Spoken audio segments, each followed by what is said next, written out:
Security ಮಾರುಕಟ್ಟೆ ಹೂಡಿಕೆಗಳು ಮಾರುಕಟ್ಟೆ ಅಪಾಯಗಳಿಗೆ ಒಳಪಟ್ಟಿರುತ್ತವೆ. ಹೂಡಿಕೆ ಮಾಡುವ ಮೊದಲು ಎಲ್ಲಾ ದಾಖಲೆಗಳನ್ನು ಸ್ಪಷ್ಟವಾಗಿ ಓದಿ. ಸ್ವಿಂಗ್ ಟ್ರೇಡಿಂಗ್ ನ ನಾನು ಮಾಸ್ಟರ್ ಮಾಡಬೇಕು. ಆ ಸ್ವಿಂಗ್ ಟ್ರೇಡಿಂಗ್ ಮುಖಾಂತರ ನಾನು ಕನ್ಸಿಸ್ಟೆಂಟ್ ಆಗಿ ಮಂತ್ಲಿ ರಿಟರ್ನ್ಸ್ ಅನ್ನು ಅಚೀವ್ ಮಾಡಬೇಕು ಅನ್ನೋದು ನಿಮ್ಮ ಗುರಿಯಾಗಿದ್ರೆ ಸ್ನೇಹಿತರೆ, ಈ ವಿಡಿಯೋ ನಿಮಗೋಸ್ಕರ. ಈ ವಿಡಿಯೋನಲ್ಲಿ ಸ್ವಿಂಗ್ ಟ್ರೇಡಿಂಗ್ ನ ಬಗ್ಗೆ ಇದುವರೆಗೂ ಯಾರು ಹೇಳದೇ ಇರುವಂತ ಕೆಲವು ವೆರಿ ಇಂಪಾರ್ಟೆಂಟ್ ಸೀಕ್ರೆಟ್ಸ್ ಗಳನ್ನ, ಕೆಲವು ವೆರಿ ಇಂಪಾರ್ಟೆಂಟ್ ಟಿಪ್ ಗಳನ್ನ ನಿಮ್ಗೆ ಕೊಡ್ತೀನಿ. ಈ ವಿಡಿಯೋನ ಕಡೆವರೆಗೂ ನೋಡಿ. ಇಲ್ಲಿ ನಾನು ಈಗ ಇದು ನನ್ನ ಮೋತಿಲಾಲ್ ಓಸ್ವಾಲ್ನ ಒಂದು ಟ್ರೇಡಿಂಗ್ ಅಕೌಂಟ್. ಇಲ್ಲಿ ನಿಮಗೆ ಕಾಣ್ತಾ ಇರೋ ಹಾಗೆ ಅನುಪಮಾ ರಸಾಯನ್ ಅನ್ನೋ ಒಂದು ಪರ್ಫೆಕ್ಟ್ ಬ್ರೇಕ್ಔಟ್ ಸ್ಟಾಕ್ ಅನ್ನ ನಿಮಗೆ ಇಲ್ಲಿ ನಾನು ತೋರಿಸ್ತಾ ಇದ್ದೀನಿ. ಈ ಒಂದು ನನಗೆ ಸ್ಟಾಕ್ ಏನಿದೆ, ನಮ್ಮ ಸ್ಟಾಕ್ ಮಾರ್ಕೆಟ್ ಅಲ್ಲಿ ಲಿಸ್ಟ್ ಆಗಿರೋ ಸಾವಿರಾರು ಸ್ಟಾಕ್ ಗಳ ಮಧ್ಯೆ ಈ ಒಂದು ಪರ್ಟಿಕ್ಯುಲರ್ ಬ್ರೇಕ್ಔಟ್ ಸ್ಟಾಕ್ ಸಿಕ್ಕಿದೆ ನನಗೆ. ಓಕೆನಾ, ಇಲ್ಲಿ ನೀವು ನೋಡಬಹುದು ಇದೊಂದು ಪರ್ಫೆಕ್ಟ್ ಕಪ್ ಪ್ಯಾಟರ್ನ್ ಮಾಡ್ತಾ ಇದೆ. ಇದು ಕಪ್ ಅಂಡ್ ಹ್ಯಾಂಡಲ್ ಪ್ಯಾಟರ್ನ್ ಮಾಡ್ತಾ ಇಲ್ಲ, ಕಪ್ ಪ್ಯಾಟರ್ನ್ ಮಾಡ್ತಾ ಇದೆ. ಇಲ್ಲೊಂದು ಫಸ್ಟ್ ರೆಸಿಸ್ಟೆನ್ಸ್ ಇತ್ತು, ಈ ಲೆವೆಲ್ ಇಲ್ಲಿ ಒಂದು ಸೆಕೆಂಡ್ ರೆಸಿಸ್ಟೆನ್ಸ್ ಇತ್ತು. ಇದನ್ನು ಸ್ವಲ್ಪ ಝೂಮ್ ಇನ್ ಮಾಡಿದಾಗ ಇಲ್ಲಿ ನೋಡಿ, ಇಲ್ಲಿ ಸೆಕೆಂಡ್ ರೆಸಿಸ್ಟೆನ್ಸ್ ಬ್ರೇಕ್ಔಟ್ ಆಗಿರೋದು, ಪರ್ಫೆಕ್ಟ್ ಆಗಿ ಬ್ರೇಕ್ಔಟ್ ಆಗಿರೋದು ಕಾಣಿಸ್ತಾ ಇದೆ ಇಲ್ಲಿ. ಓಕೆನಾ, ಸೊ ನಾನು ಆಗ್ಲೇ ಹೇಳಿದಾಗೆ ಆಲ್ರೆಡಿ ಸ್ಟಾಕ್ ಮಾರ್ಕೆಟ್ ನಲ್ಲಿ ಲಿಸ್ಟ್ ಆಗಿರೋ ಸಾವಿರಾರು ಸ್ಟಾಕ್ ಗಳ ಮಧ್ಯೆ ಈ ಒಂದು ಪರ್ಟಿಕ್ಯುಲರ್ ಸ್ಟಾಕ್ ನಾನು ಬಹಳ ಸಿಂಪಲ್ ಆಗಿ ಕೇವಲ ಒಂದು ಕ್ಲಿಕ್ ಆಫ್ ಬಟನ್ ಅಲ್ಲಿ ಈ ಒಂದು ಪರ್ಟಿಕ್ಯುಲರ್ ಸ್ಟಾಕ್ ನನಗೆ ಸಿಕ್ತು. ಸೊ ಈ ರೀತಿ ಹೈ ಪ್ರಾಬಬಿಲಿಟಿ ಬ್ರೇಕ್ಔಟ್ ಸ್ಟಾಕ್ ಗಳನ್ನ ಯಾವ ರೀತಿ ನಾವು ಸ್ಕ್ರೀನರ್ ಮುಖಾಂತರ ನಾವು ಫಿಲ್ಟರ್ ಔಟ್ ಮಾಡಬಹುದು ಅನ್ನೋದನ್ನ ಈ ವಿಡಿಯೋನಲ್ಲಿ ಡೀಟೇಲ್ ಆಗಿ ಹೇಳ್ಕೊಡ್ತೀನಿ. ಅಫ್ಕೋರ್ಸ್ ಇಲ್ಲಿ ನಾನು ಚಾರ್ಟಿಂಗ್ ಸ್ಕ್ರೀನರ್ಸ್ ಬಗ್ಗೆನೇ ನಾನು ಇಲ್ಲಿ ಹೇಳ್ತಾ ಇದ್ದೀನಿ. ಚಾರ್ಟಿಂಗ್ ಸ್ಕ್ರೀನರ್ಸ್ ನ ಇಟ್ಕೊಂಡು ಯಾವ ರೀತಿ ಹೈ ಪ್ರಾಬಬಿಲಿಟಿ ಸ್ಟಾಕ್ ಅನ್ನ ಕೇವಲ ಒಂದು ಕ್ಲಿಕ್ ಆಫ್ ಬಟನ್ ಅಲ್ಲಿ ಒಂದೇ ಸೆಕೆಂಡ್ ಅಲ್ಲಿ ನಿಮಗೆ ಈ ಹೈ ಪ್ರಾಬಬಿಲಿಟಿ ಸ್ಟಾಕ್ ಗಳು ನಿಮ್ಮ ಕಣ್ಣು ಮುಂದೆ ಬರುತ್ತೆ. ಓಕೆ, ಸೊ ಅದನ್ನ ಯಾವ ರೀತಿ ನಾವು ಫಿಲ್ಟರ್ ಔಟ್ ಮಾಡೋದು ಅನ್ನೋದನ್ನ ಕ್ಲೀನ್ ಆಗಿ ಹೇಳ್ಕೊಡ್ತೀನಿ. ಈ ವಿಡಿಯೋನ ಕಡೆವರೆಗೂ ಮಿಸ್ ಮಾಡಿದ್ರೆ, ಯಾವುದೇ ಪಾಯಿಂಟ್ ಅನ್ನು ಮಿಸ್ ಮಾಡಿದ್ರೆ ನೋಡಿ. ಯಾಕಂದ್ರೆ ಇಲ್ಲಿ ಪ್ರತಿಯೊಂದು ಹಂತದಲ್ಲೂ ನಾನು ನಿಮಗೆ ಬೇಕಾಗಿರುವಂತ ಕೆಲವು ಪರ್ಫೆಕ್ಟ್ ಟಿಪ್ಗಳನ್ನ ಕೊಡ್ತಾ ಹೋಗ್ತೀನಿ. ಓಕೆ, ಈ ವಿಡಿಯೋ ಮುಂದುವರಿಸೋದಕ್ಕೂ ಮುಂಚೆ ಗೆಳೆಯರೆ, ನಾನು ಕ್ಲಿಯರ್ ಆಗಿ ಹೇಳ್ಬಿಡ್ತೀನಿ, ಇದು ಕೇವಲ ಮತ್ತು ಕೇವಲ ಎಜುಕೇಶನ್ ಪರ್ಪಸ್ಗಾಗಿ ಮಾತ್ರ. ಇಲ್ಲಿ ಯಾವುದೇ ಸ್ಟಾಕ್ ರೆಕಮೆಂಡೇಶನ್ಸ್ ನಾನು ನಿಮಗೆ ಕೊಡ್ತಾ ಇಲ್ಲ. ನೀವು ಇನ್ವೆಸ್ಟ್ ಮಾಡೋದಕ್ಕೆ ಮುಂಚೆ ನಿಮ್ಮ ಸೆಬಿ ರಿಜಿಸ್ಟರ್ಡ್ ಅಡ್ವೈಸರ್ಸ್ ನ ಕನ್ಸಲ್ಟ್ ಮಾಡೋದನ್ನ ಮರಿಬೇಡಿ. ಓಕೆ, ಸೊ ಇಲ್ಲಿಗ ಅನುಪಮಾ ರಸಾಯನ್ ನಾನು ನಿಮ್ಗೆ ಹೇಳಿದಾಗೆ ಕ್ಲಿಯರ್ ಬ್ರೇಕ್ಔಟ್ ಎಂದು ಕಾಣಿಸ್ತಾ ಇದೆ ಇಲ್ಲಿ ಅನುಪಮಾ ರಸಾಯನ್ ನಲ್ಲಿ.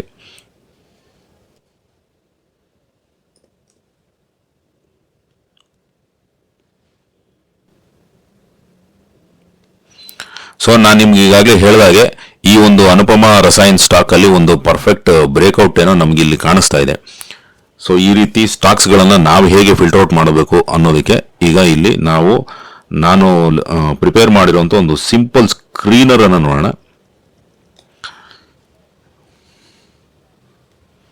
ಓಕೆ, ಇಲ್ಲಿ ಇದು ನಾನು ಈ ರೀತಿ ಹೈ ಪ್ರಾಬಬಿಲಿಟಿ ಸ್ಟಾಕ್ಸ್ ಅನ್ನ ಸ್ಕ್ರೀನ್ ಮಾಡೋದಕ್ಕೆ ಇವೆಲ್ಲ ಫಿಲ್ಟರ್ಸ್ ಅನ್ನ ನಾನು ಇಲ್ಲಿ ಲಿಸ್ಟ್ ಮಾಡಿದ್ದೀನಿ. ಈ ಎಲ್ಲ ಫಿಲ್ಟರ್ಸ್ ಗಳನ್ನ ನಾವು ಇಲ್ಲಿ ಬಳಸ್ಕೊಂಡು ಪರ್ಫೆಕ್ಟ್ ಬ್ರೇಕ್ಔಟ್ ಸ್ಟಾಕ್ ಅನ್ನ ಯಾವ ರೀತಿ ನಾವು ಫಿಲ್ಟರ್ ಔಟ್ ಮಾಡಬೇಕು ಅನ್ನೋದನ್ನ ಈ ಮುಂದಿನ ಭಾಗದಲ್ಲಿ ತಿಳ್ಕೊಳ್ಳೋಣ.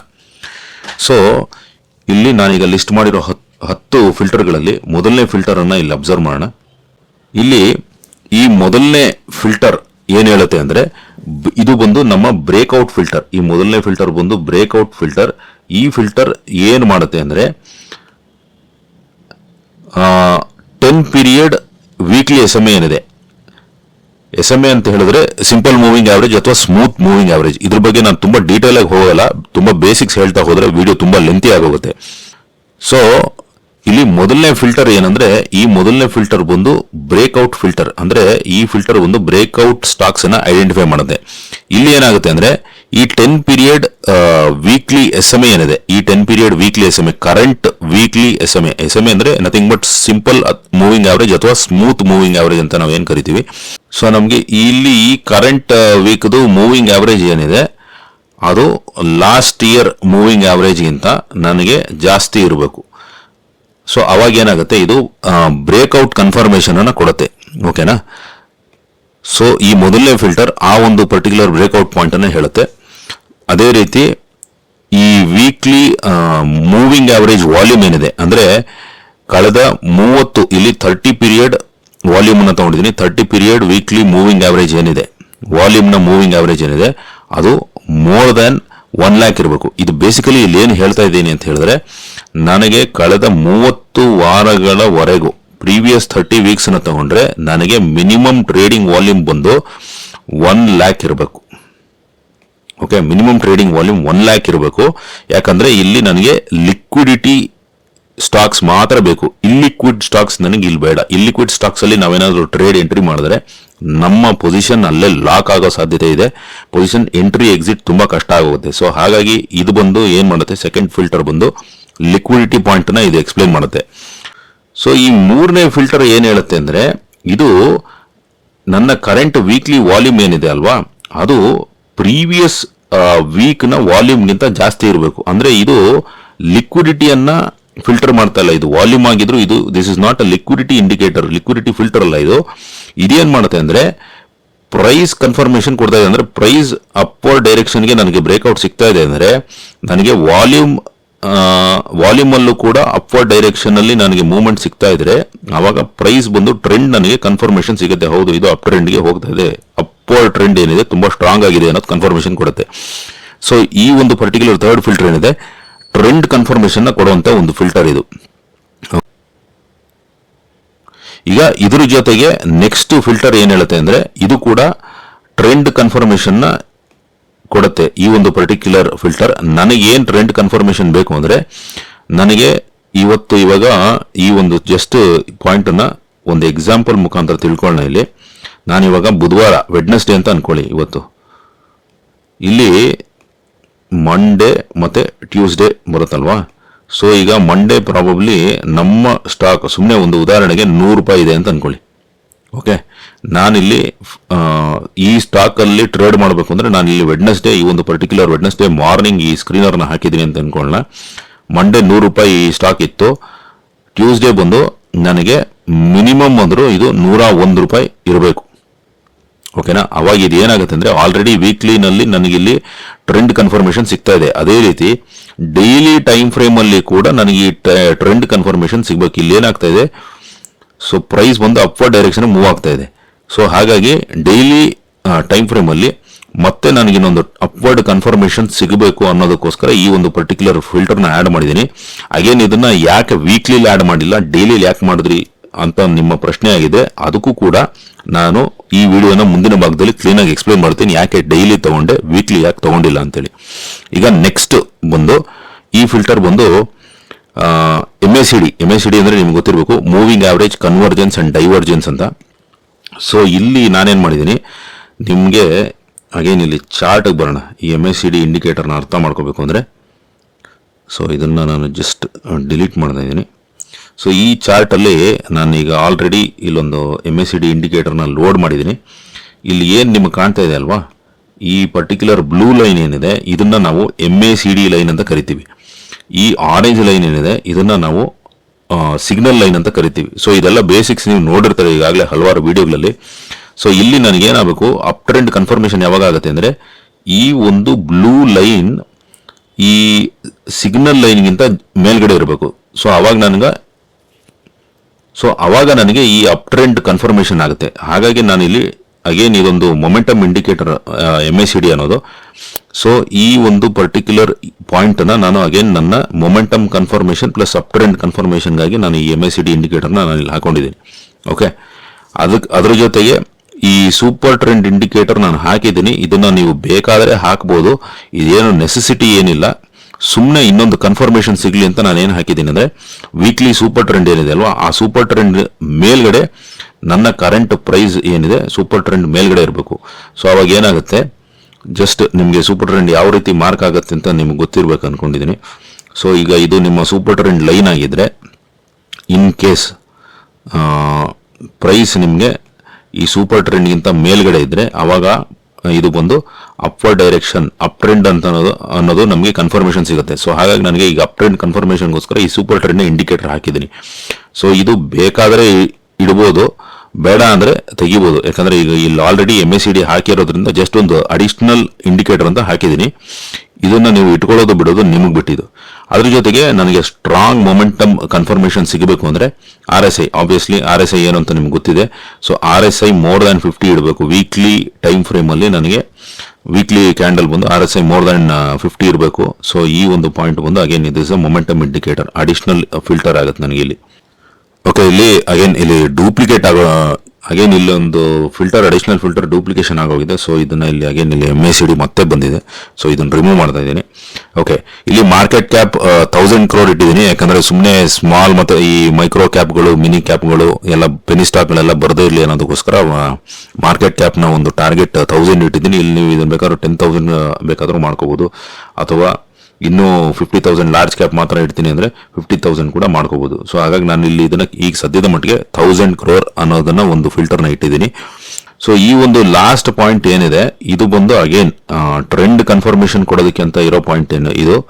ಸೊ ಇಲ್ಲಿ ನೀವು ನೋಡಿದಾಗ ಈಗ ಇದು ನಮ್ಮ ಈ ಪಾಯಿಂಟ್ ಏನ್ ಹೇಳುತ್ತೆ ಅಂದ್ರೆ ಇದು ನಮ್ಮ ವೀಕ್ಲಿ ಮೂವಿಂಗ್ ಆವರೇಜ್ ಅಂತ ಅನ್ಕೊಂಡ್ರೆ ನನಗೆ ನನ್ನ ಪ್ರೈಸ್ ಏನಿದೆ ಈಗ ಈ ಲೈನ್ ನನ್ನ ಪ್ರೈಸ್ ಲೈನ್ ಅಂತ ಅನ್ಕೊಂಡ್ರೆ ನನಗೆ ಇದು ಕಂಪಲ್ಸರಿ ನನಗೆ ಈ ಮೂವಿಂಗ್ ಆವರೇಜ್ ಮೇಲೆ ಟ್ರೇಡ್ ಆಗ್ತಾ ಇರಬೇಕು. ಈ ಮೂವಿಂಗ್ ಆವರೇಜ್ ಕೆಳಗೆ ಟ್ರೇಡ್ ಆಗ್ತಾ ಇದ್ರೆ ನನಗೆ ಇದು ಬಂದು ಈ ರೀತಿ ಸ್ಟಾಕ್ಸ್ಗಳು ಬೇಡ. ನನಗೆ ಕಂಪಲ್ಸರಿ 10 ಪೀರಿಯಡ್ ಮೂವಿಂಗ್ ಆವರೇಜ್ ಏನಿದೆ ಆ ಒಂದು 10 ಪೀರಿಯಡ್ ಮೂವಿಂಗ್ ಆವರೇಜ್ ಅಲ್ಲಿ ನೋಡಿದಾಗ ವೀಕ್ಲಿ ಟೈಮ್ ಫ್ರೇಮ್ ಅಲ್ಲಿ ಪ್ರೈಸ್ ಬಂದು ಮೂವಿಂಗ್ ಆವರೇಜ್ಗಿಂತ ಅಂದ್ರೆ ಸಿಂಪಲ್ ಮೂವಿಂಗ್ ಆವರೇಜ್ ಲೈನ್ಗಿಂತ ಮೇಲ್ಗಡೆ ಇರಬೇಕು.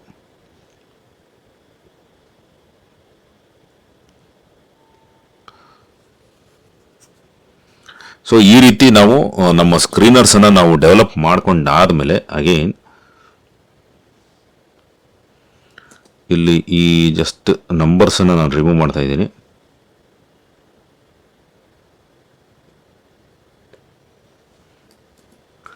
ಸೊ ಈಗ ಈ ಸ್ಕ್ರೀನರ್ಸ್ ಅನ್ನ ನಾವು ಕಾಪಿ ಮಾಡ್ಕೊಂಡಿದೀವಿ.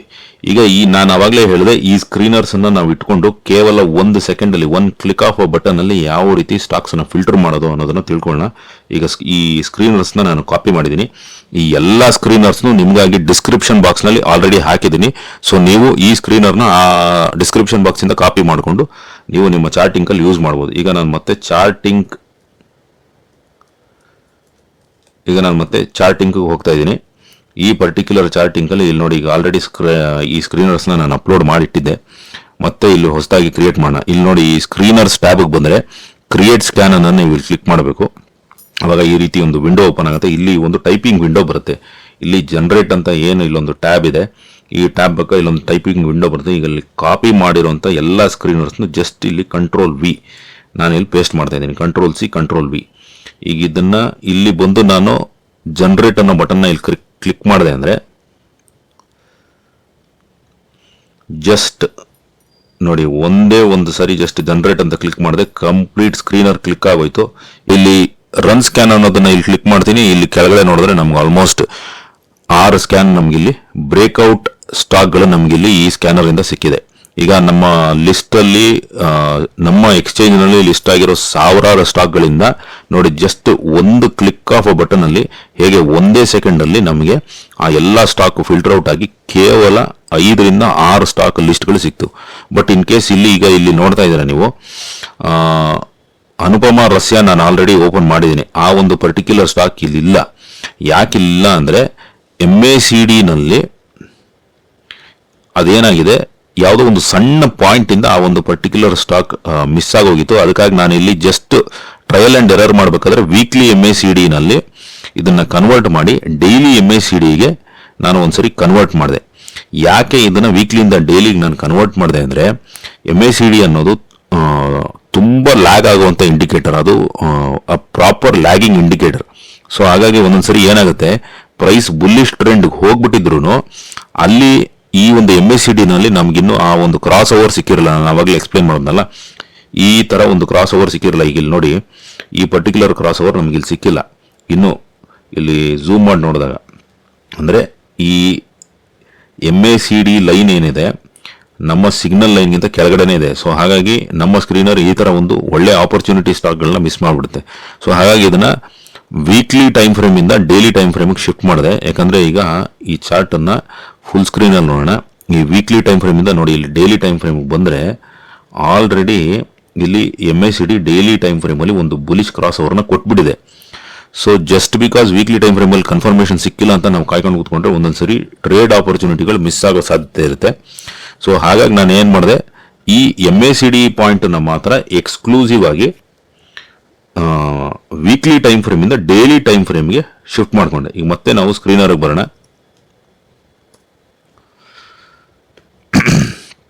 ಸೊ ಆ ರೀತಿ MACDನ ಡೈಲಿ ಟೈಮ್ ಫ್ರೇಮ್ ಶಿಫ್ಟ್ ಮಾಡಿ ಅದನ್ನು ರನ್ ಮಾಡಿದಾಗ ಇಲ್ಲಿ ನೋಡಿ ಹಲವಾರು ಸ್ಟಾಕ್ಸ್ಗಳು ಬರುತ್ತೆ.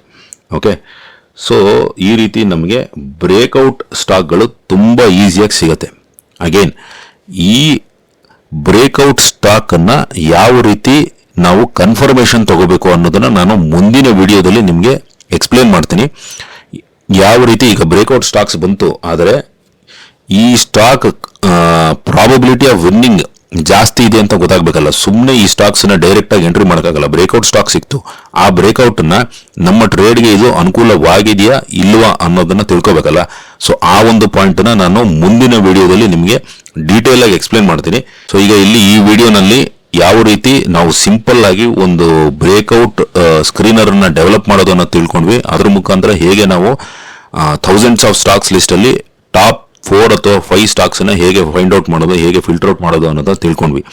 ಈಗ ಇದ್ರ ಬೇಸಿಸ್ ಮೇಲೆ ನಾವು ಟ್ರೇಡ್ ತಗೋಬೇಕಲ್ವಾ, ಆ ಟ್ರೇಡ್ ಹೇಗೆ ತಗೊಳ್ಳೋದು ಅನ್ನೋದನ್ನ ನಾನು ಮುಂದಿನ ವಿಡಿಯೋನಲ್ಲಿ ಡೀಟೇಲ್ ಆಗಿ ಎಕ್ಸ್ಪ್ಲೇನ್ ಮಾಡ್ತೀನಿ. ಈ ಸ್ವಿಂಗ್ ಟ್ರೇಡಿಂಗ್ ಸೀರೀಸ್ ನಲ್ಲಿ ಇನ್ನೂ 2-3 ವಿಡಿಯೋಗಳು ಬರುತ್ತೆ. ಆ ವಿಡಿಯೋನು ಕೂಡ ಕೇವಲ 1 ಅಥವಾ 2 ದಿನದಲ್ಲಿ ಮತ್ತೆ ಅಪ್ಲೋಡ್ ಮಾಡ್ತೀನಿ. ಅದನ್ನ ಕಂಪ್ಲೀಟ್ ಆಗಿ ನೋಡಿ, ಆವಾಗಲೇ ನಿಮಗೆ ಈ ಒಂದು ಪರ್ಟಿಕ್ಯುಲರ್ ಸ್ವಿಂಗ್ ಟ್ರೇಡಿಂಗ್ ಸ್ಟ್ರಾಟಜಿ ಅನ್ನೋದೇನಿದೆ ಕಂಪ್ಲೀಟ್ ಆಗಿ ಅರ್ಥ ಆಗುತ್ತೆ. ಗೆಳೆಯರೆ, ಈ ರೀತಿ ಒಂದು ಸ್ಕ್ರೀನರ್ಸ್ ನ ಡೆವಲಪ್ ಮಾಡಿ ಇದನ್ನ ನಿಮಗಾಗಿ ರಿಸರ್ಚ್ ಬ್ಯಾಕ್ ಗೆಳೆಯರೆ, ಈ ರೀತಿ ರಿಸರ್ಚ್ ಬ್ಯಾಕ್ಡ್ ವಿಡಿಯೋಸ್ ಅನ್ನ ಮಾಡಬೇಕು ಅಂದ್ರೆ ಬಹಳಷ್ಟು ಎಫರ್ಟ್ ಆಗುತ್ತೆ. ಸೊ ಹಾಗಾಗಿ ನನಗೆ ನಿಮ್ಮಿಂದ ಬೇಕಾಗಿರೋದು ಏನೂ ಇಲ್ಲ, ಕೇವಲ ನಿಮ್ಮ ಸಪೋರ್ಟ್ ಅಷ್ಟೇ. ದಯವಿಟ್ಟು ಈ ಚಾನಲ್ ಅನ್ನ ಸಬ್ಸ್ಕ್ರೈಬ್ ಮಾಡೋದನ್ನ ಮರಿಬೇಡಿ.